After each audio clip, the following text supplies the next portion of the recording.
una pa namang makikita sa'yo, ulo. Buhok agad. Ayaw mo ba naka-braid si ano?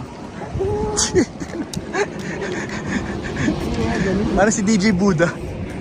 Diba, good boy masyado eh. Okay lang kung mukha tayong bad boy.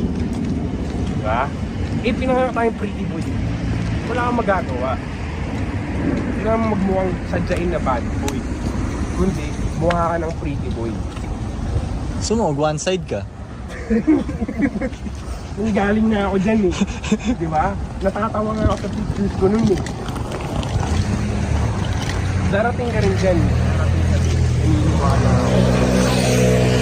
Pag nagpapap ka or may nampastos sa'yo, gano'n. O kaya pag may... Patalo sila sa buhok. Kalbo lang naman ang sagot. Kalbo